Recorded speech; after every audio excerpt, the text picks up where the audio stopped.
देखो आगे, देखो पिछले टर्म पे फ्रेम ऑफ रेफरेंसेस चल रहे थे, ठीक है। यहां पर बात करी थी कि हमारे पास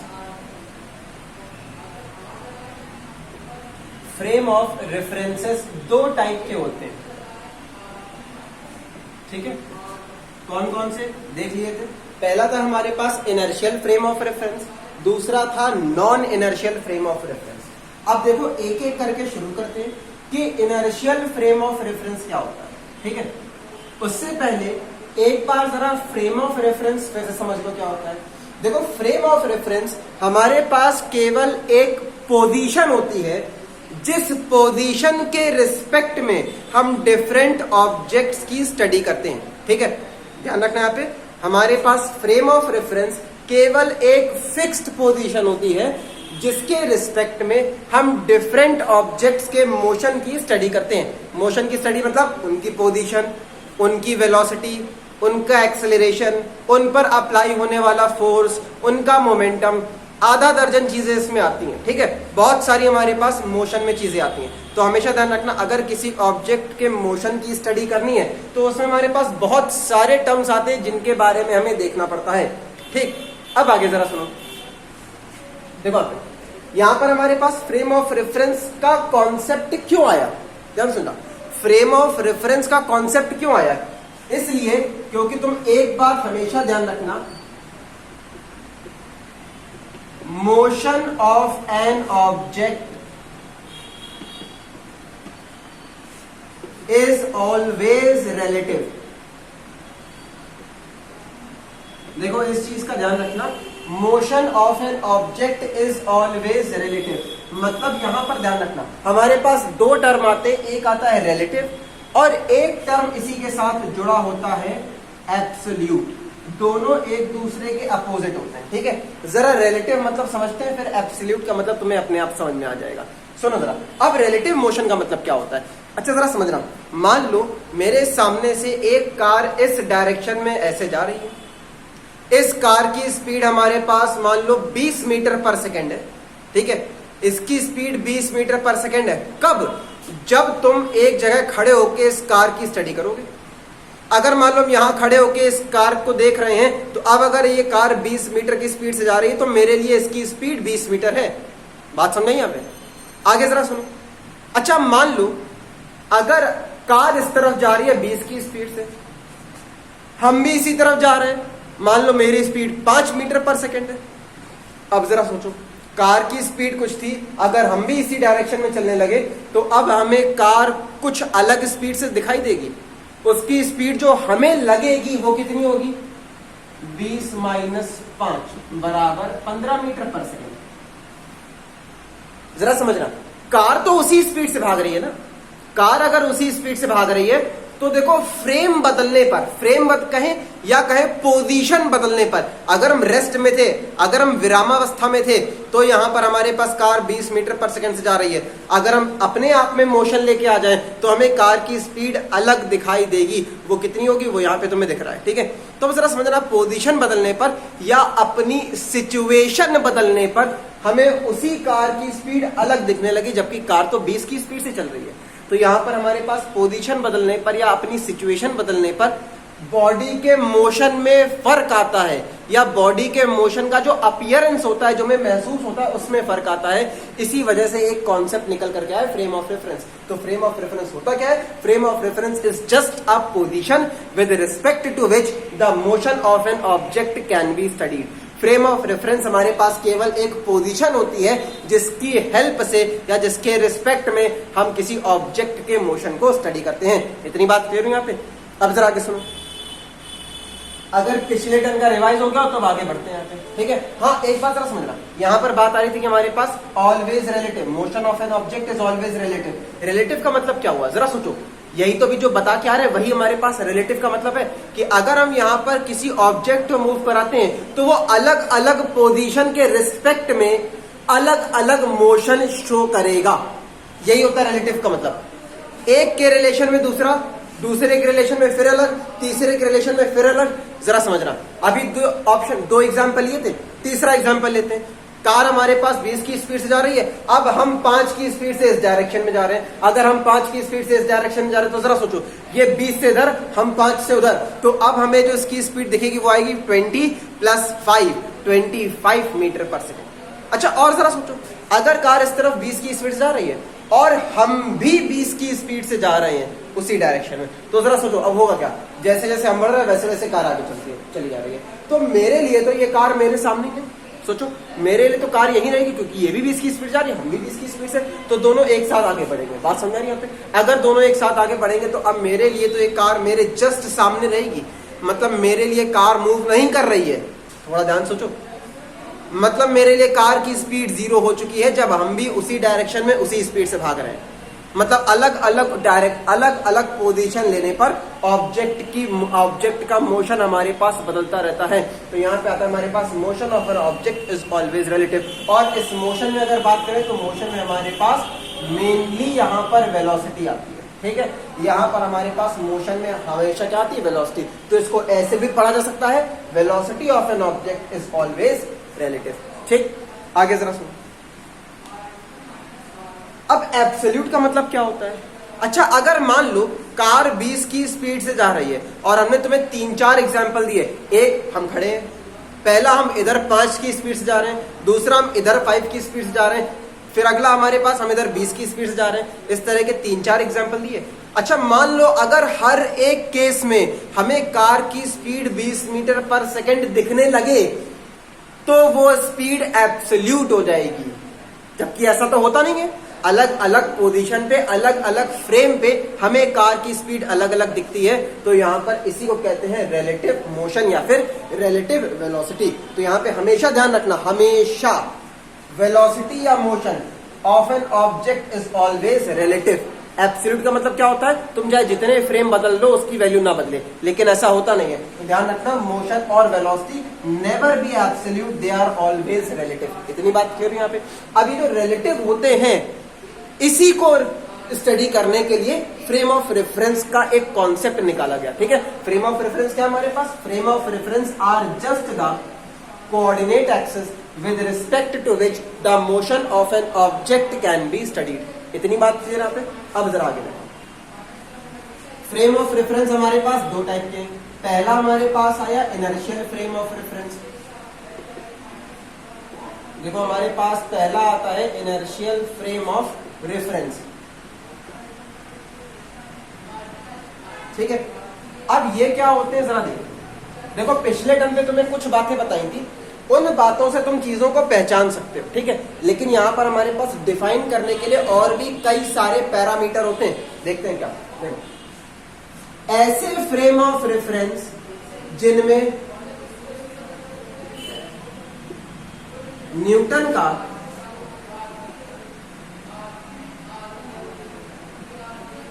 first and second law true prove होता है। ठीक है, ध्यान रखना, ऐसे फ्रेम ऑफ रेफरेंस जिसमें न्यूटन्स फर्स्ट लॉ और सेकंड लॉ ट्रू प्रूव होता है, हम उन्हें इनर्शियल फ्रेम्स कहते हैं। ठीक है, ये तो हो गई टेक्निकल डेफिनेशन, साइंटिफिक डेफिनेशन। इनको पहचानोगे कैसे? देखो, ऐसा कोई भी फ्रेम जो या तो रेस्ट में हो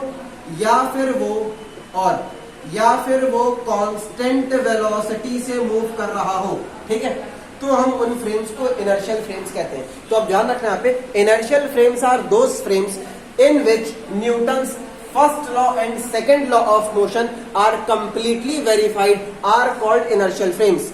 inertial frames are those frames which are in the state of rest और in the state of motion with constant velocity. या तो वो कांस्टेंट वेलोसिटी से मूव कर रहे हो तो इनर्शियल फ्रेम होंगे, या तो वो रेस्ट में हो तो इनर्शियल फ्रेम होंगे, और या फिर उनमें न्यूटन का पहला और सेकंड लॉ अप्लाई हो जाए। तो यहाँ पर हमारे पास ये आती है इनर्शियल फ्रेम की डेफिनेशन। ठीक है, अब जरा समझना, ये बातें हमने बता तो दी, इन दोनों को देख करके तो तुम्हारा दिमाग काम कर रहा होगा।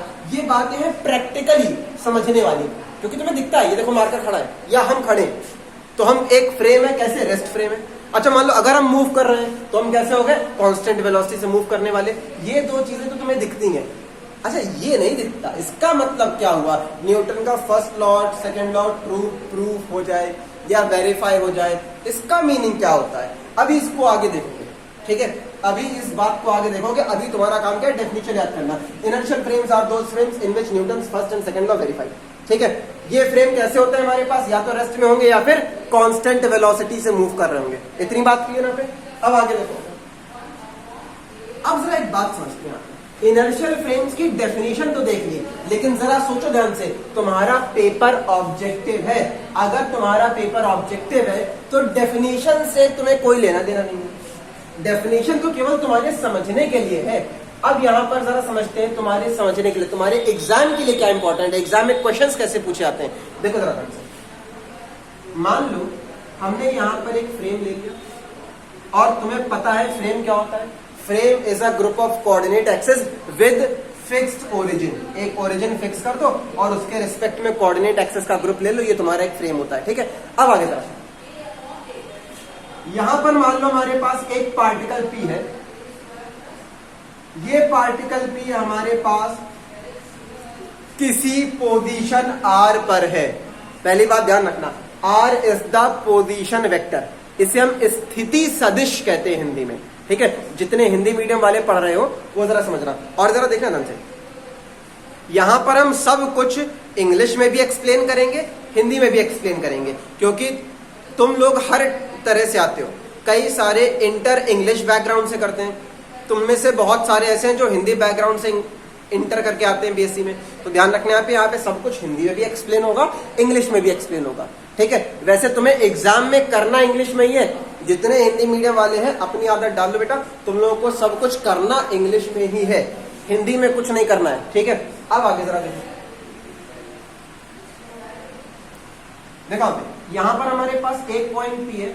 ये हमारे पास कोऑर्डिनेट एक्सिस हो गए एक्स वाई जेड, मतलब ये एक्स वाई जेड मिलकर के एक फ्रेम बना रहे हैं। फ्रेम मतलब केवल एक पोजीशन जिसके रिस्पेक्ट में हम ऑब्जेक्ट के मोशन की स्टडी करेंगे। ठीक है, अच्छा जरा समझना, हम इस आर को पोजीशन वेक्टर कहते हैं। तो हमेशा ध्यान रखना, पोजीशन वेक्टर क्या होता है। पोजीशन वेक्टर अगर हम किसी पॉइंट को ओरिजिन से मिला दें तो ओरिजिन से उस पॉइंट की तरफ जो वेक्टर जाता है, हमेशा from origin towards the point P, इस डायरेक्शन में अगर कोई वेक्टर जाएगा तो हम उस वेक्टर को पोजीशन वेक्टर कहते हैं। इतनी बात क्लियर यहाँ पे। Position vector is the vector which is always directed from the origin towards the point. जो हमेशा ओरिजिन से पॉइंट की तरफ जाता है उसे पोजीशन वेक्टर कहा जाता है। ठीक है, किसका, इस पॉइंट P का पोजीशन वेक्टर। अच्छा देखो, अगर तुम्हें कुछ याद हो, इंटर में कई बार करा होगा, अगर मान लो इस पोजीशन वेक्टर के कोऑर्डिनेट्स लिखने हैं तो हमारे पास वेक्टर R आ जाएगा एक्स आई कैप प्लस वाई जे कैप प्लस जेड के कैप। कुछ याद आ रहा है कि नहीं आ रहा है?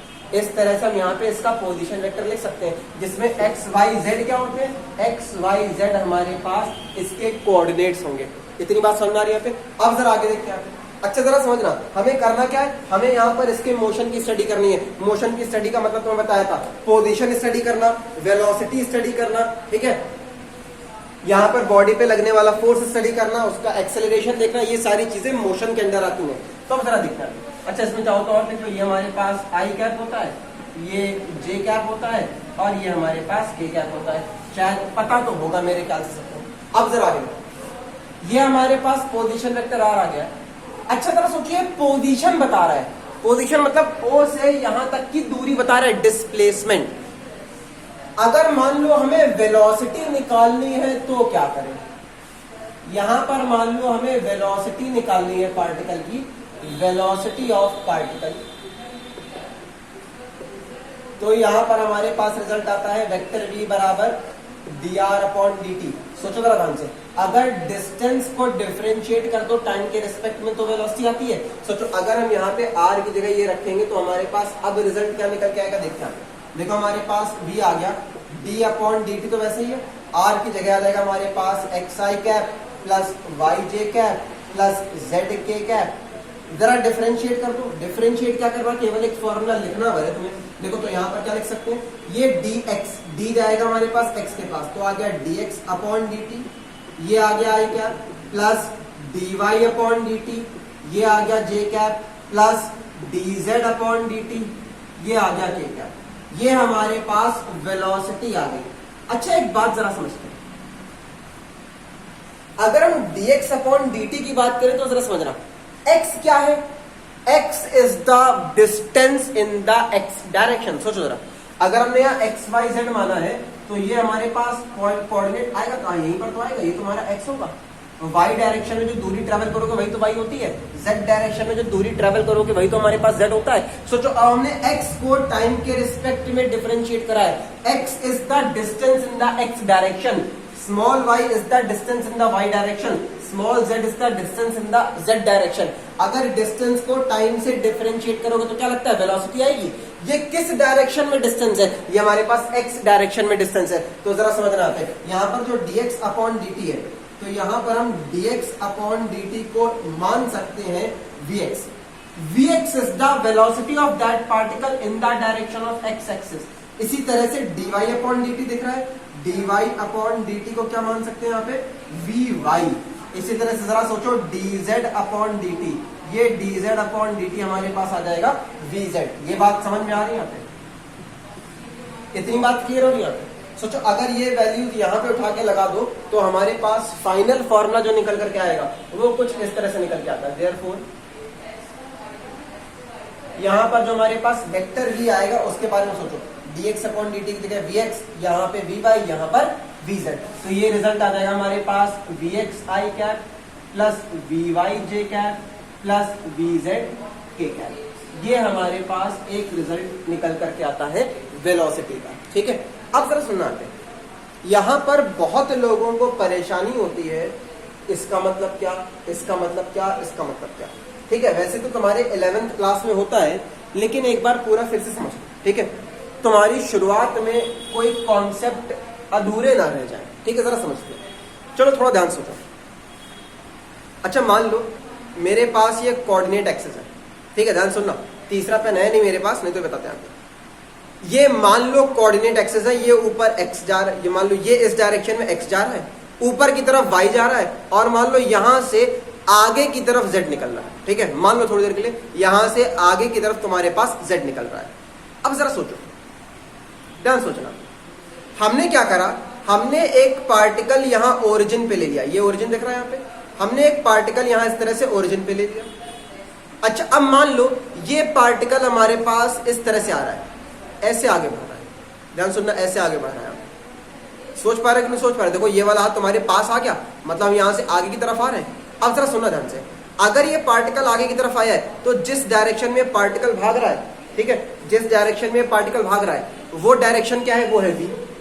ठीक है, लेकिन जरा ध्यान सोचो, अगर ये पार्टिकल इस तरह से आगे आ रहा है तो जरा x डायरेक्शन में देखो, वो x डायरेक्शन में इस तरफ भी तो आ रहा है पार्टिकल। ध्यान सुनना, पार्टिकल तो ऐसे आगे आ रहा है लेकिन वो x में भी तो इस तरफ आ रहा है, तो मतलब x डायरेक्शन में जो उसकी वेलोसिटी होगी, x में वो जैसे आगे बढ़ रहा है उसको हम क्या कहते हैं, vx।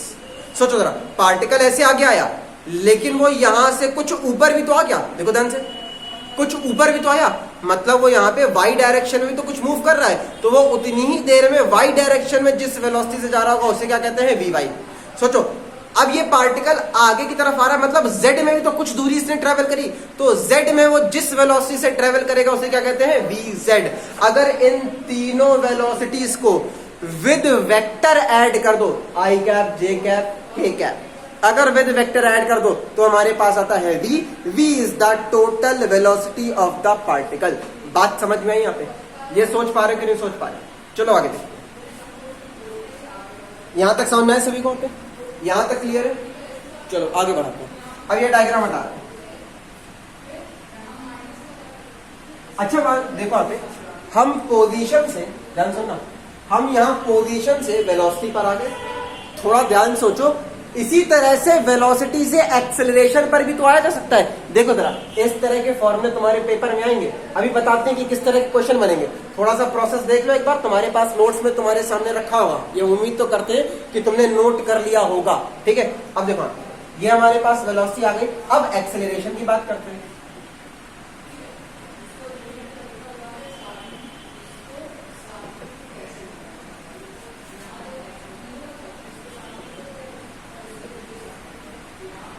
देखो जरा, एक्सेलरेशन ऑफ पार्टिकल, अगर एक्सेलरेशन निकालना है तो एक्सेलरेशन हमारे पास तब आएगा जब तुम वेलोसिटी को डिफरेंशिएट कर दो विद रिस्पेक्ट टू टाइम। ठीक है, बचपन से पढ़ते आ रहे हो सारे फॉर्मूलाज। अच्छा, v की वैल्यू उठा के रखते हैं, देखो जरा, ये आ गया a, ये आ गया हमारे पास d अपॉन dt। यहाँ कुछ नया नहीं है, जैसा यहाँ करके आए थे बिल्कुल वही प्रोसेस वहां करने वाले हैं। v की वैल्यू रख दो, v की वैल्यू है vx i कैप, या एक काम करते हैं, एक काम करो, ये जो v है v की ये वाली वैल्यू उठाकर रख दो, ये वाली, ये भी तो एक फॉर्मूला हमारे पास v का, ये वाली एक वैल्यू उठाकर रख दो, तुम्हारे पास कई सारे फॉर्मूलाज एक साथ आ जाएंगे, तुम्हें बार बार नहीं करना पड़ेगा। ठीक है, चलो जरा देखते हैं, ये दिख रही वैल्यू, ये वैल्यू उठा करके यहाँ लगाते हैं, तो यहाँ पर आ जाएगा हमारे पास dx upon dt i cap plus dy upon dt j cap plus dz upon dt k cap. अच्छा जरा सोचो, एक डेरिवेटिव तो लगाए, अब ये दूसरा डेरिवेटिव और जाएगा, तो क्या लगता है यहाँ पे डबल डेरिवेटिव आ जाएगा पूरे ब्रैकेट में। चलो जरा देखते हैं यहाँ पे, तो यहाँ पर हमें इतना पता चल गया कि अगर हम इसको अंदर लेके जाएंगे तो अब डबल डेरिवेटिव देखने को मिलेगा d2x upon dt square I cap plus यहाँ पर आ जाएगा double derivative d2y upon dt square j cap plus d2z upon dt square k cap. ये बात समझ में आई कि नहीं? यहां तक तो कोई परेशानी नहीं होगी। अब बिल्कुल वैसे ही सोचो, ये हमारे पास डबल डेरिवेटिव है x का, जरा ध्यान रखना x है क्या, x is the position move by the particle in the direction of x axis. x हमारे पास x डायरेक्शन में पार्टिकल द्वारा चली गई डिस्टेंस है। अगर डिस्टेंस को टाइम के रिस्पेक्ट में 2 बार डिफरेंशिएट कर दोगे तो एक्सेलरेशन आएगा। अच्छा, ये डिस्टेंस कहां पर है? x डायरेक्शन में। डिस्टेंस x डायरेक्शन में, तो ये जो एक्सेलरेशन आएगा वो भी तो हमारे पास x डायरेक्शन में ही आएगा। यहाँ पे ये बात समझ में आ रही है यहाँ पे। तो अब एक बात समझते हैं, ये जो हमारे पास डबल डेरिवेटिव है d2x अपॉन dt स्क्वायर, हम इसको लिख सकते हैं ax, मतलब acceleration of the particle in the direction of x axis. बिल्कुल इसी तरह से ये हो सकता है हमारे पास ay और ये आ सकता है हमारे पास az। तो यहाँ पर आ गया हमारे पास d2y अपॉन dt स्क्वायर बराबर हो गया ay, यहाँ पर आ गया हमारे पास d2z अपॉन dt स्क्वायर बराबर हो गया az। ये बात समझ में आ रही है यहाँ पे? इतना क्लियर हो रहा कि नहीं हो रहा पे? तो अब यहाँ पर एक फाइनल फॉर्मूला लिखा जा सकता है, इसकी जगह ax, ये ay, ये az। तो हमारे पास अब रिजल्ट आएगा वेक्टर a बराबर ax i cap plus ay j cap plus az k cap. ये हमारे पास फाइनल फॉर्मूला आता है। तो अब जरा सुनो, तुमने अभी सीखा क्या? तुमने केवल इतना सीखा, अगर हमारे पास कोई पार्टिकल है और वो मूव कर रहा है तो हम उसके पोजीशन वेक्टर से वेलोसिटी पे कैसे पहुंचेंगे और वहां से एक्सेलरेशन पे कैसे पहुंचेंगे। और अगर तुमने 11th क्लास में ठीक से चीजें पढ़ी होंगी तो ये तुम्हारे लिए कुछ नया होगा भी नहीं, बस तुमने पहली बार इसको सिस्टमैटिक तरीके से देखा हुआ है। ठीक है, अब जरा समझना, अब जैसे ही आगे बढ़ेंगे, ठीक है, हम कुछ फ्रेम्स की बात करेंगे आगे, कुछ यहाँ पे तुम्हें टेक्निकल चीजें देखेंगे। तो यहाँ पर जो ये फॉर्मूलाज देख रहे हो, ये फॉर्मूलाज बहुत काम आने वाले हैं। ठीक है, यहां से तुम्हें डायरेक्ट रिजल्ट्स देखने को मिलेंगे, इस वजह से सबसे पहले तुम्हें यही करवा देते हैं। ठीक है, देख लो एक बार, फिर आगे बढ़ते हैं।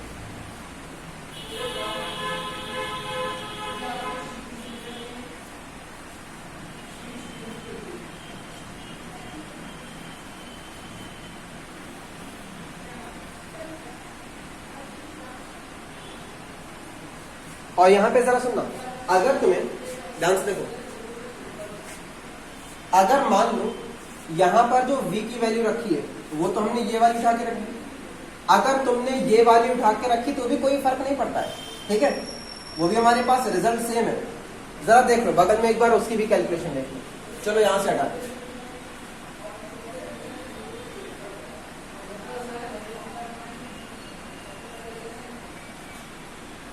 देखो एक बार ये कैलकुलेशन करके दिखा देते हैं इस फॉर्मूले से।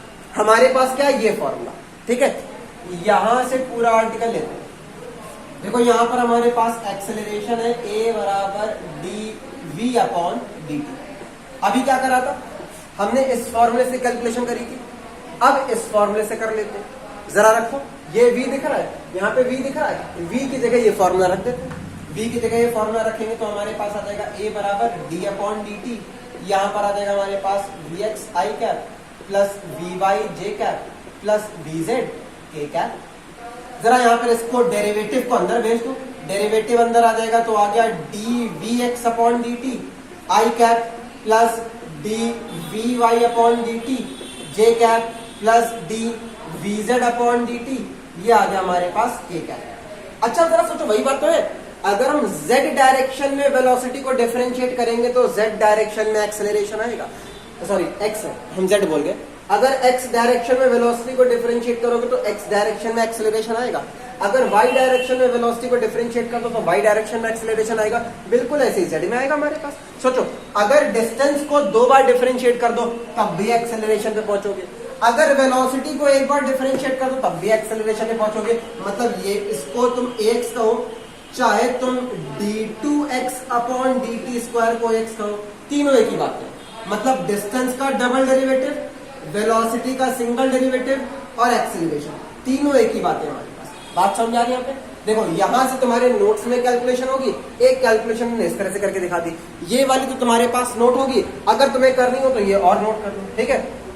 ये एक बार और नोट करो ताकि तुम्हारे सामने फॉर्मूला रहे कि हमारे पास क्या करना चाहिए हमें, ठीक है? करो जल्दी से।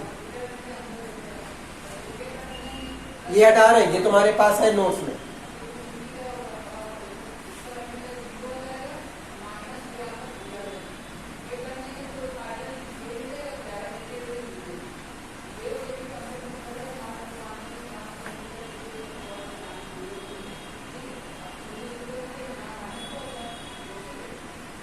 ये नोट करो।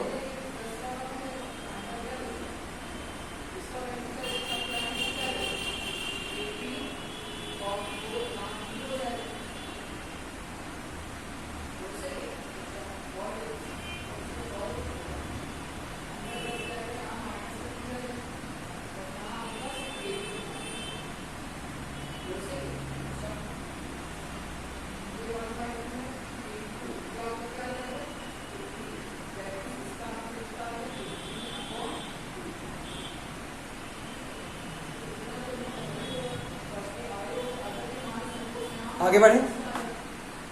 देखो अब यहाँ पे हमारे पास इंपॉर्टेंट बात शुरू होती है, ठीक है? तुम्हारे ऑब्जेक्टिव क्वेश्चंस के हिसाब से यहाँ पर एक इंपॉर्टेंट बात शुरू होती है। क्या, जरा देखो। अब यहाँ पर हमारे पास आता है, अब हमारे पास आती है कंडीशन, ठीक है? कैसी कंडीशन? इनर्शियल फ्रेम्स की कंडीशन। अब ध्यान से सुनना, देखो अब यहाँ पर हमारे पास आता है कंडीशन ऑफ इनर्शियल फ्रेम्स।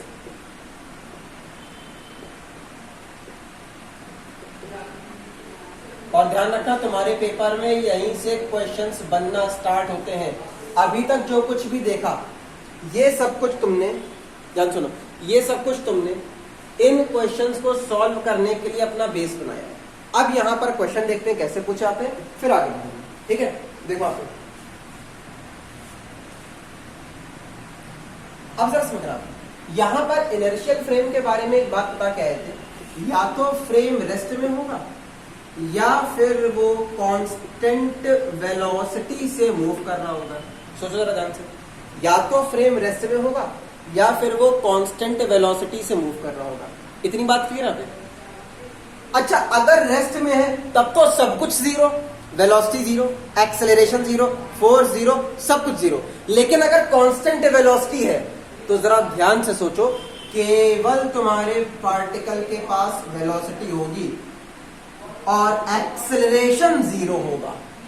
सोचो जरा ध्यान से, अगर वेलोसिटी कांस्टेंट है तो जरा सोचो हमारे पास एक्सेलरेशन का फॉर्मूला क्या है? dv upon dt। अगर v कांस्टेंट होगा तो v का डेरिवेटिव जीरो हो जाए कि नहीं हो जाएगा यहाँ पे? तो यहाँ पर जरा ध्यान रखना, तुम चाहे रेस्ट फ्रेम की कंडीशन लो चाहे कांस्टेंट वेलोसिटी कंडीशन लो, ए दोनों में जीरो है, इसमें भी ऊपर वाले में भी। तो यहाँ पर हमारे पास इनर्शियल फ्रेम्स की जो कंडीशन निकलती है, inertial frames are always unaccelerated frame of reference. इनको हम कहते हैं अनएक्सेलरेटेड फ्रेम ऑफ रेफरेंस, मतलब जिनमें एक्सेलरेशन नहीं होता, ठीक है? अगर कांस्टेंट वेलोसिटी से चल रहा है तब भी एक्सेलरेशन नहीं है, अगर फ्रेम रुका हुआ है तब तो कुछ भी नहीं है, ठीक है? तो यहाँ पे ध्यान रखना, unaccelerated frame of reference are always inertial frame of reference. तो ये जो कंडीशन हमारे पास आती है वो होती है वेक्टर ए बराबर जीरो। मतलब यहाँ पर अगर हमारे पास कोई ऐसा फ्रेम है जिसके पास एक्सेलरेशन जीरो है तो अब वो हमारे पास इनर्शियल फ्रेम होता है, हमेशा ध्यान रखना। और जरा सुनो, एक बात सामने आती है कि ये कहां से पढ़ लिया हमने? फिर ये भी तो एक्सेलरेशन निकला है। जरा ध्यान सोचो, सोचो डायग्राम के बारे में। तुम्हारे पास कोऑर्डिनेट एक्सिस थी, वो जो कोऑर्डिनेट एक्सिस और ओरिजिन है वो मिलकर के फ्रेम बना रहे थे। उस फ्रेम में एक पार्टिकल P था जो मूव कर रहा था। ये जो एक्सेलरेशन निकला ये पार्टिकल P का एक्सेलरेशन निकला है। बात ध्यान समझना इस बात को। हमने यहाँ पे एक्सेलरेशन, वेलोसिटी, पोजीशन निकाली किसकी? पार्टिकल P की। हमारे पास वो जो पार्टिकल था उसका एक्सेलरेशन है, फ्रेम का नहीं है। जरा ध्यान सोचो, तुम्हारे पास कोऑर्डिनेट एक्सिस तो ऐसी थी ना, वो तो रुकी हुई थी, वो तो रेस्ट में थी। अब यहाँ पे कोई पार्टिकल P था जो अलग से मूव कर रहा था। तो ये जो एक्सेलरेशन निकला है वो इस पार्टिकल का निकला है, ना कि फ्रेम का। इस बात का ध्यान रखना, बच्चे हमेशा यहाँ पे कंफ्यूज हो जाते हैं क्योंकि उन्हें लगता है यहाँ पे तो एक्सेलरेशन निकाल के आ रहे हैं। अब यहाँ नई कहानी बता रहे हो आप, ये नई कहानी बिल्कुल अलग है। ये फ्रेम का एक्सेलरेशन है, ये क्या है हमारे पास? मूविंग पार्टिकल का एक्सेलरेशन। ठीक है, जैसे जरा समझना, हम एक फ्रेम है, या मान लो जो रूम है, रूम एक फ्रेम है। ठीक है, अब रूम तो रेस्ट में है। अब अगर रूम में हम पार्टिकल है, अगर हम मूव करेंगे तो मेरी वेलोसिटी होगी with respect to the room, लेकिन रूम तो रेस्ट में है हमारे पास। बात समझ आ रही है यहाँ पे? अब हमें फ्रेम मान लो, अगर हम फ्रेम है तो अब जरा समझना, हम रेस्ट में है, मेरे सामने ये पार्टिकल मूव कर रहा है, तो मेरे लिए इस पार्टिकल की वेलोसिटी होगी, लेकिन मेरी वेलोसिटी नहीं होगी क्योंकि हम रुके हुए हैं। ठीक है, मेरा एक्सेलरेशन नहीं होगा। तो हमेशा ध्यान रखना, condition of inertial frames is this, unacceleration, zero acceleration. Unaccelerated frames are the inertial frames. अब यहां पे जगता है ट्विस्ट। अब देखो, तुम्हारे पास ऑब्जेक्टिव क्वेश्चन में पूछा आता है what is the condition of inertial frames. एक एक कंडीशन तो हो गई। अब जरा जरूरी बात समझते हैं। अगर मान लो आसान क्वेश्चन बना तो तुम्हारे ऑप्शन में ये दिया जाएगा, लेकिन मान लो अगर पेपर कठिन लेवल का बनता है तो कैसे क्वेश्चन आएंगे। अब इसी चीज को थोड़ा डेप्थ में देखना पड़ेगा। अगर डेप्थ में जाओगे तो तुम्हें देखना यहाँ पे कई सारी और बातें जानने को मिलेंगी जो तुम्हारे कठिन क्वेश्चन सॉल्व कराएंगे। देखते हैं जैसे क्या। अच्छा, जरा ए के बारे में समझ रहा हूं। ए का फॉर्मूला ये दिख रहा है, ए का फॉर्मूला ये दिख रहा है। चलो ये फॉर्मूला रखते हैं, मतलब ए की जगह क्या रखा जा सकता है? d2x upon D T square I cap plus d2y upon D T square J cap plus d2z upon D T square K cap. ये किसके बराबर है? 0 के, तो हमने बराबर 0 रख दिया। क्या करा? वेक्टर ए की जगह इसकी ये वैल्यू उठा के रख दी। ठीक है, इतना करा हमने यहाँ पे। अब जरा सुनता, अच्छा अब यहां पर तुम्हें 3 टर्म दिख रहा है, एक ये और एक ये। अब इन तीनों का सम 0 है। ठीक है, अब ध्यान समझना, इन तीनों का सम 0 है तो हम इसको कई तरह से 0 कर सकते हैं। क्या मतलब? जरा देखते हैं। अच्छा, मान लो पहला केस, चलो यहां पे करके दिखाते हैं।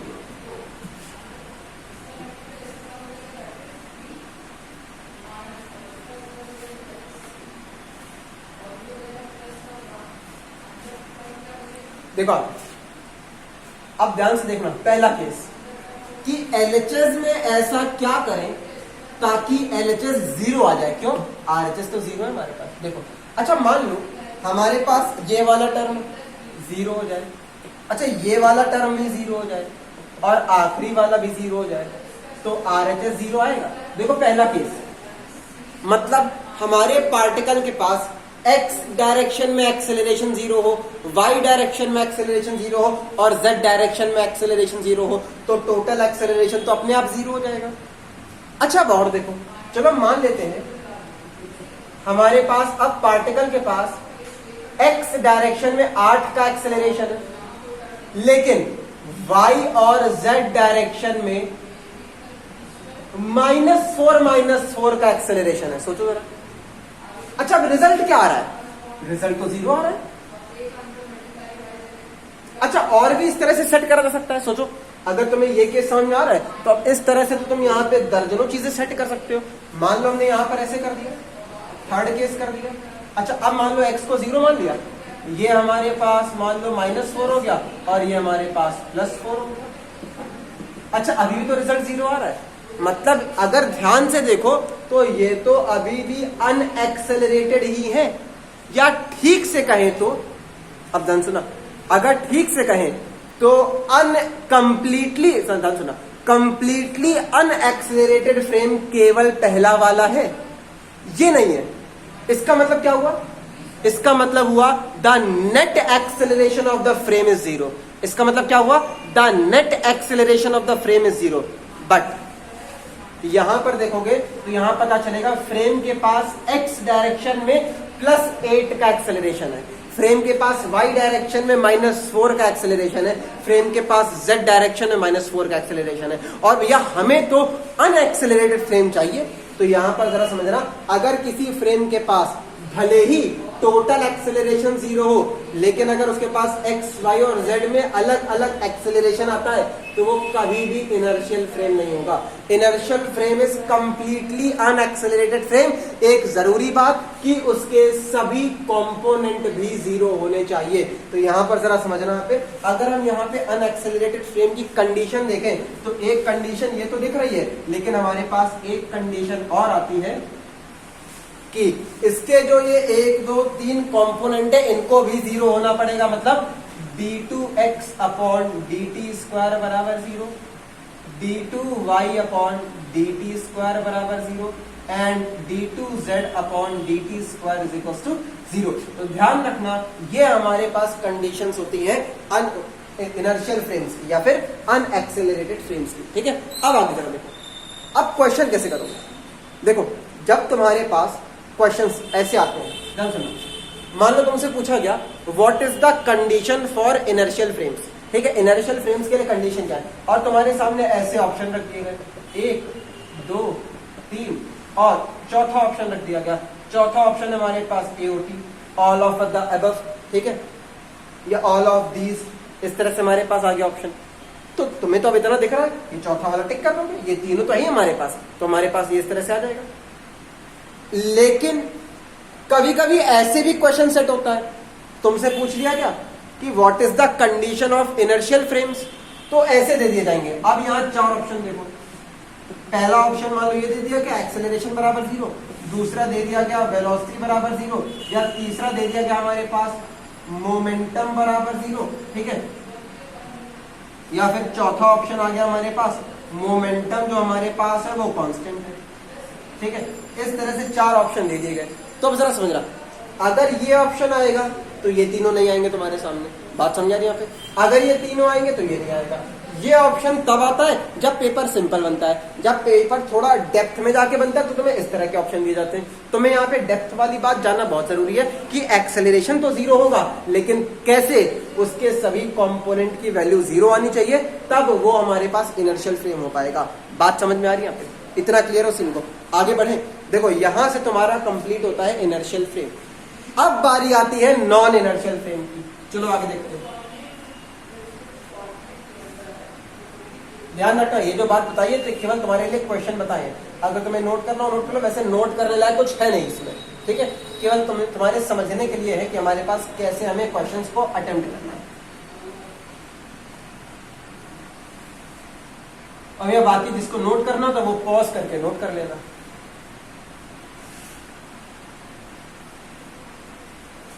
आगे देखो, देखो अब यहां पर हमारे पास आते हैं नॉन इनर्शियल फ्रेम्स। ठीक है, अब ध्यान से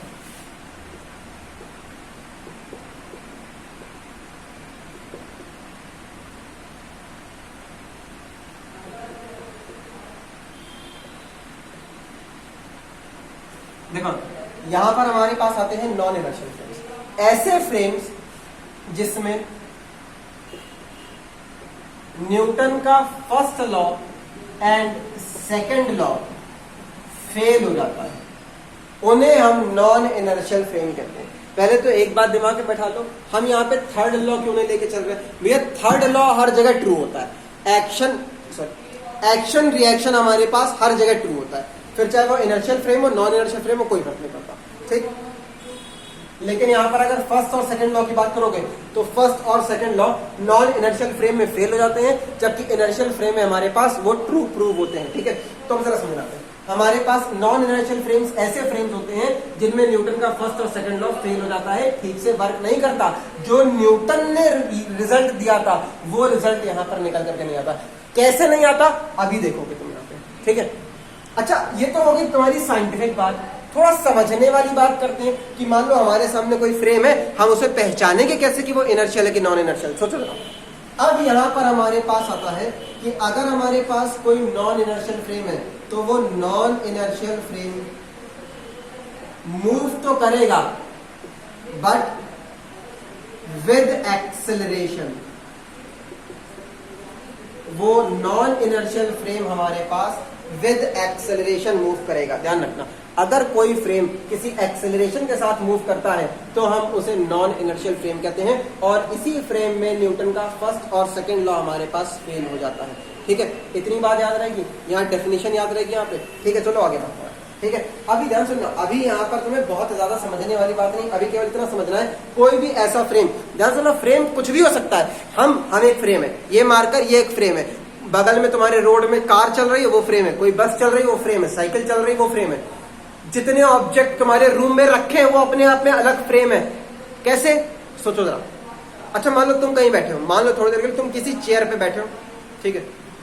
अब यहाँ पे तुम्हारे इस तरफ बेड है, तुम्हारे इस तरफ मान लो सोफा रखा है। अरे मान लो, मानने में क्या जा रहा है, आधे बढ़ा गए, नहीं रखा है अरे मान लो, ठीक, चलो देखो।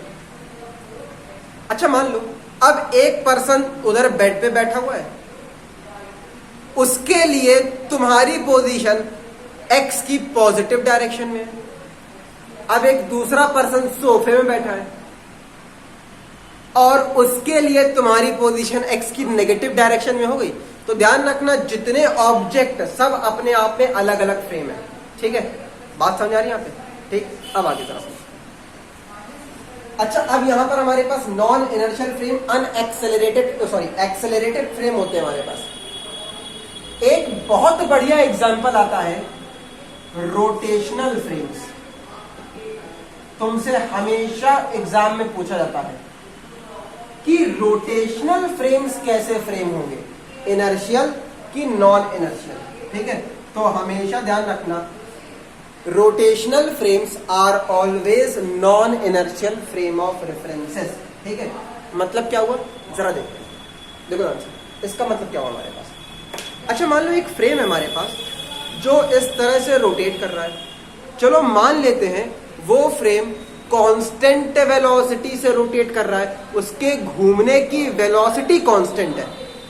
अगर वेलोसिटी कांस्टेंट हो गई तो तुम्हारा दिमाग सीधे कहां जाता है, तुम्हारा दिमाग जाता है इनर्शियल फ्रेम्स पे। लेकिन हमेशा ध्यान रखना, अगर रोटेशनल फ्रेम है तो रोटेशनल फ्रेम चाहे कांस्टेंट वेलोसिटी से रोटेट करे या फिर वो वेरिएबल वेलोसिटी से रोटेट करे, वो हमेशा नॉन इनर्शियल फ्रेम होता है। क्यों, सोचो, अगर इसकी वेलोसिटी कांस्टेंट नहीं है तब तो कोई बात नहीं, तब तो ये है नॉन इनर्शियल फ्रेम। लेकिन अगर इसकी वेलोसिटी कांस्टेंट नहीं रहती है, तो सॉरी, अगर वेलोसिटी कांस्टेंट रहती है तो हमारे पास एक एक्सेलरेशन आता है, ध्यान करो, जिसे हम सेंट्रीफ्यूगल एक्सेलरेशन या सेंट्रीपिटल एक्सेलरेशन कहते हैं। अपकेंद्री त्वरण या अभिकेंद्री त्वरण। ठीक है, समझ में आ रहा है? मतलब ऐसे सोचो, मान लो अर्थ है हमारे पास, ठीक है, अर्थ रोटेट कर रही है। ठीक है, ध्यान सुनना, अर्थ रोटेट कर रही है। अच्छा, तुम अर्थ के ऊपर खड़े हो तो अर्थ के साथ साथ तुम भी तो रोटेट कर रहे हो। अगर तुम रोटेट कर रहे हो तो जरा सोचो तुम्हारे साथ क्या हो रहा है, तुम अपने बारे में सोचो। मान लो तुम इस जगह पे खड़े हो, बिल्कुल यहां मेरे फिंगर के बीच में। अब अर्थ ऐसे रोटेट कर रही है तो तुमने कौन सा मोशन करा, तुमने तो सर्कुलर मोशन करा ना। और जब सर्कुलर मोशन करते हो तो बाहर की तरफ एक सेंट्रीफ्यूगल फोर्स काम करने लगता है, अपकेंद्री बल काम करने लगता है बाहर की तरफ। तो ध्यान रखना, जैसे ही रोटेशनल फ्रेम्स की बात आती है तो रोटेशनल फ्रेम्स में हमारे पास सेंट्रीफ्यूगल एक्सेलरेशन या सेंट्रीपिटल एक्सेलरेशन, अपकेंद्री बल या अभिकेंद्री बल या त्वरण हमारे पास काम करने लगता है। इस वजह से ये फ्रेम हमेशा नॉन इनर्शियल फ्रेम्स होते हैं। हमेशा ध्यान रखना, एग्जाम में बहुत ज्यादा पूछा जाने वाला क्वेश्चन है कि रोटेशनल फ्रेम्स हमारे क्या होते हैं। या ऐसे पूछा जाता है, Which of the following frames are always non-inertial? Always non-inertial कौन सा रहेंगे? Rotational frames. अपने नोट्स देखोगे तो तुम्हें उसमें स्टेटमेंट वाइज लिखा हुआ दिखेगा कि ये हमारे पास होते हैं नॉन इनर्शियल फ्रेम। अब जरा समझते हैं आप, देखो अभी अभी यहाँ पे तुमसे हमने दो फोर्स के बारे में कहा, एक सेंट्रीपिटल फोर्स, दूसरा सेंट्रीफ्यूगल फोर्स। जब ये चैप्टर खत्म होने वाला होगा, ठीक है, उस समय तुम्हें सर्कुलर मोशन पूरा समझाएंगे, तुम्हें सेंट्रीपिटल फोर्स और सेंट्रीफ्यूगल फोर्स दोनों बताएंगे, ठीक है। अपकेंद्री बल और अभिकेंद्री बल दोनों के बारे में बहुत ठीक से बताएंगे, क्योंकि तुम्हें 11th क्लास में सब कुछ गलत पढ़ाया जाता है।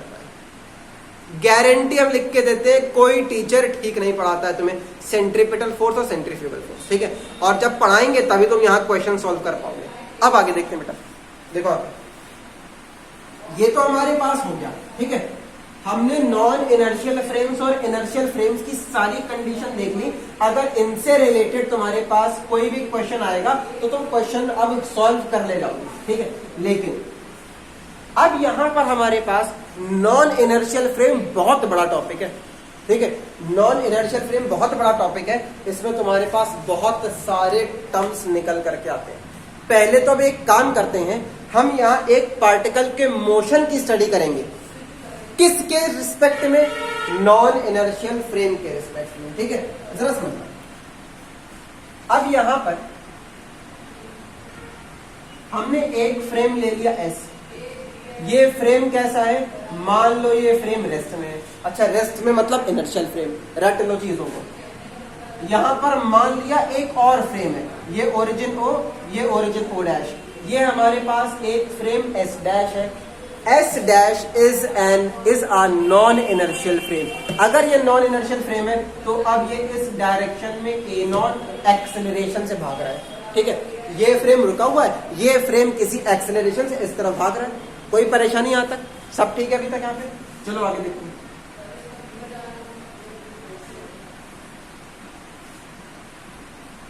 अब हमने एक काम करा, हमने यहां पर एक ऑब्जेक्ट ले लिया, ठीक है।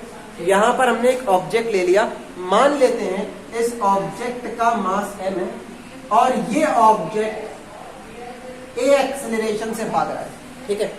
ये ऑब्जेक्ट ए एक्सेलरेशन से भाग रहा है। पहले तो एक बात समझ लो कि ये ऑब्जेक्ट है कहां पे। देखो, ये फ्रेम अलग, ये फ्रेम अलग, ये ऑब्जेक्ट अलग। मतलब क्या हुआ इसका? ऐसे मान लो तुम कहीं फुटपाथ पे खड़े हो, ठीक है। अब मान लो रोड में बाइक जा रही है बगल से तुम्हारे, ठीक है। तुम्हारे बगल में एक बाइक चल के जा रही है, ठीक। तुम खड़े हो, मतलब तुम कौन सा फ्रेम हुए? फ्रेम एस, रेस्ट में। तुम्हारे इस तरफ से एक बाइक निकल रही है। अच्छा, तुम्हारे इस तरफ एक पर्सन जा रहा है आगे की तरफ दौड़ता हुआ, ठीक है। ध्यान सुनना, यहां से एक पर्सन दौड़ता हुआ आगे जा रहा है, यहां बगल में रोड है, रोड से एक बाइक इस तरफ जा रही है। बात क्लियर? तुम क्या हो गए? तुम फ्रेम एस। अच्छा, तुम बाइक को देख रहे हो अपने फ्रेम से, फ्रेम एस से। वो जो बगल में पर्सन है वो बाइक को देख रहा है अपने फ्रेम से। उस पर्सन को हमने फ्रेम एस डैश मान लिया। क्यों? यहां पर फ्रेम भी तो मूव कर रहा है, मतलब यहां पे एक पर्सन होगा जो ए नॉट एक्सेलरेशन से आगे की तरफ भाग रहा है, ठीक। इतनी बात क्लियर है? अच्छा, यहां पर बाइक है, वो बाइक क्या है हमारे पास? ये particle M. Particle M A acceleration जा रहा है, यहां से बाइक हमारे पास ए एक्सेलरेशन से आगे बढ़ रही है। अब बताओ ये केस समझ में आया कि किस तरह का है? क्योंकि कई बार ये मान लेते हैं सब कि ये पार्टिकल तो इसी फ्रेम में रखा है। ऐसा कुछ नहीं भैया, फ्रेम अलग, पार्टिकल अलग, दोनों फ्रेम बिल्कुल अलग, पार्टिकल बिल्कुल अलग, ठीक। अब ध्यान से देखो यहाँ पे, चलो देखो यहाँ पे। इतना अगर मान लिया तो जरा सोचो, जो तुम्हें एग्जाम्पल बताया है वहां से सोचो, तुम्हें ये आर्टिकल अपने आप समझ में आ जाएगा, ठीक है। ध्यान से देखो, तुम रेस्ट में हो, तुम्हारे लिए बाइक ए एक्सेलरेशन से भाग रही है, ठीक है। तुम्हारे लिए बाइक ए एक्सेलरेशन से भाग रही है, तो अगर तुम रेस्ट में हो तो तुम्हें तो वो ए एक्सेलरेशन में ही दिखेगी। अगर मान लो हम यहां पर ये बात करें कि तुम्हारे लिए उस बाइक पर अप्लाई होने वाला फोर्स कितना है, सोचो उसका मास m, वो इस डायरेक्शन में ए एक्सेलरेशन से भाग रही है, हम रेस्ट में, तो मेरे लिए उसका एक्सेलरेशन उतना ही होगा जितना उसका ओरिजिनल है। तो अब मेरे लिए उस पर अप्लाई होने वाला फोर्स कितना हो जाएगा? ma। तो यहां पर हमारे पास पहला रिजल्ट आएगा,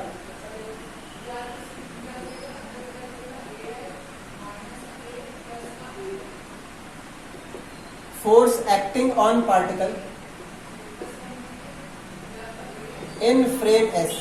अगर फ्रेम एस से देखें या with respect to frame S, एक ही बात है, फ्रेम एस से देखें तो यहां पर हमारे पास अब फोर्स आ जाएगा F बराबर ma। सीधा सा रिजल्ट है हमारे पास। अच्छा अगर एस डैश की बात करें तो एक बात समझो ध्यान से देखो। अच्छा बाइक यहाँ पे जा रही है ए एक्सेलरेशन से, यहाँ पर एक पर्सन ए नॉट से आगे बढ़ रहा था। अब इतना पता है बाइक का एक्सेलरेशन ज्यादा होगा, तो अगर हम यहाँ पे बाइक के एक्सेलरेशन को with respect to the person देखें तो जरा समझना, यहाँ पर्सन आगे भाग रहा है, यहाँ से बाइक आगे जा रही है, तो इसका एक्सेलरेशन ए, इसका एक्सेलरेशन ए नॉट। तो अब बाइक का acceleration with respect to the person होगा ए माइनस ए नॉट। तो यहां पर हमारे पास आएगा acceleration of particle WRT। WRT क्या है? With respect to frame S dash. इस एस डैश के रिस्पेक्ट में देखना है। तो अब हमने मान लिया ए डैश, ए डैश होगा क्या? A minus A naught. A dash क्या होगा? A minus A naught. क्यों? जरा समझना। सबसे पहले तो एक बात ध्यान रखना, बिल्कुल यहां पे ध्यान से, एक पार्टिकल इस तरफ भाग रहा है, ये फ्रेम हमारा इस तरफ भाग रहा है, तो अब इस फ्रेम के लिए इस पार्टिकल का एक्सेलरेशन कैसे निकलेगा? पार्टिकल के ओरिजिनल एक्सेलरेशन में से फ्रेम का एक्सेलरेशन माइनस कर दो, तो हमें यहाँ पे पार्टिकल का acceleration with respect to the frame मिल जाएगा। तो क्या करा हमने? ए में से ए नॉट को माइनस कर दो, तो क्या गया? A dash. A dash is the acceleration of that particle with respect to the frame S dash. इतनी बात क्लियर यहाँ पे। अगर एस डैश के रिस्पेक्ट में एक्सेलरेशन इतना है, तो एस डैश के रिस्पेक्ट में पार्टिकल पर लगने वाला फोर्स कितना होगा ये जरा देखो। तो यहां पर हमारे पास आएगा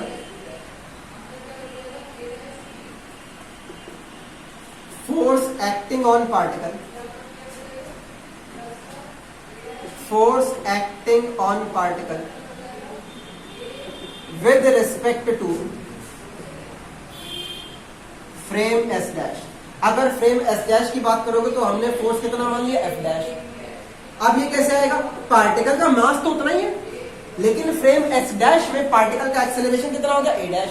तो यहां पर लगा दिया ए डैश, ये एम ए डैश आ गया force acting on the particle with respect to the frame S dash.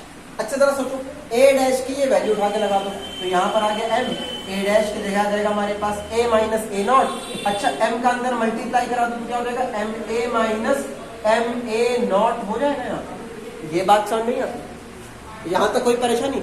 अच्छा एम ए क्या है? एम ए को ध्यान से देखो तो ये एफ के बराबर है, मतलब M A is the force on the particle with respect to the frame S. अब ये एम ए नॉट क्या है? ये कौन सा नया फोर्स आ गया हमारे पास? अच्छा जरा ए नॉट के बारे में सोचो। ए नॉट हमारे पास फ्रेम का एक्सेलरेशन है, तो अब फ्रेम के एक्सेलरेशन की वजह से, ध्यान सुनना, फ्रेम के एक्सेलरेशन की वजह से हमारे पार्टिकल में एक नया फोर्स जनरेट हुआ, इसको हम कहते हैं सीडो फोर्स। ध्यान सुनो जरा, स्पेलिंग होती है सीडो, इसको हम कहते हैं सीडो फोर्स। ध्यान सुना, the force generated on the particle या appear to act on the particle due to the motion of the frame is called pseudo force. मतलब पार्टिकल पर लगने वाला आभासी बल, ठीक है, जो फ्रेम के एक्सेलरेशन की वजह से जनरेट होता है, हम उसी को सीडो फोर्स कहते हैं, या इसको हिंदी में आभासी बल कहा जाता है। ठीक है, इसके और भी कई सारे नाम होते हैं। देखो तुमने यहाँ पे आर्टिकल देख लिया, यहाँ पे अब इसको लिख क्या सकते हैं? हम इसको कुछ ऐसे लिख सकते हैं, ये एम ए क्या होगा? एफ, और इसको लिख देते हैं एफ नॉट। मतलब ये क्या चल रहा था? एफ डैश, तो हमारे पास रिजल्ट आता है एफ डैश बराबर एफ माइनस एफ नॉट। अभी तुमने इतना देखा, अब जो अगला टर्न लगेगा, अगले टर्न में यहाँ पे तुम इस पूरे चीज का एक्सप्लेनेशन देखोगे। ठीक है, अगले टर्न पे इसके बारे में बहुत कुछ बताएंगे, सीडो फोर्स के बारे में। सबसे पहले जरा सुनो, अभी तो तुमने यहाँ पर केवल आर्टिकल आर्टिकल इस तरह से देख लिया। अगले टर्न पे जब आओगे तो सीडो फोर्स के बारे में बहुत कुछ बताएंगे और इस पर बेस्ड क्वेश्चंस करवाएंगे। ध्यान रखना, तुम सोचो 11th में क्या क्या करके आए? लिफ्ट, ठीक है, और तुम पुली देख के आए, और भी कई सारे आर्टिकल है। यहाँ पर आता है कोरियोलिस फोर्स। अब ये सारे आर्टिकल सब कुछ सीडो फोर्स पे डिपेंड करते हैं। तो ध्यान सुनना, अभी अगर ये बात तुम्हें कम समझ में आई है तो भी कोई बात नहीं, अभी बस तुम यहाँ पे आर्टिकल पे ध्यान रखो। अभी अगले टर्न पे जब आएंगे तो अगले टर्न पे पूरी चीज को एक्सप्लेन करेंगे कि ये ए डैश कैसे आता है, ये हमारे पास क्या हुआ, सीडो फोर्स क्या होता है, इन सब के बारे में अभी अगले टर्न पे देखेंगे। ठीक है, आज की क्लास यहीं पे रोकते हैं। ठीक, और जरा सुनो, अगर किसी को कोई परेशानी हुआ करे, कोई प्रॉब्लम हुआ करे, किसी तरह क्वेश्चन पूछना हो तो अपने ग्रुप में पूछ लिया करो। ठीक है, जैसे मान लो तुमने आज की क्लास देखी, पूछ देख करके तुम्हारे मन में जो क्वेश्चन उठा वो कहीं लिख लो, क्लास खत्म होने के बाद वो ग्रुप में लिख दो। हम जब अगली क्लास देखेंगे, अगली क्लास जब यहां बनाएंगे, तब उसमें तुम्हारे क्वेश्चन का आंसर कर देंगे। ठीक है, चलो बाकी फिर अगले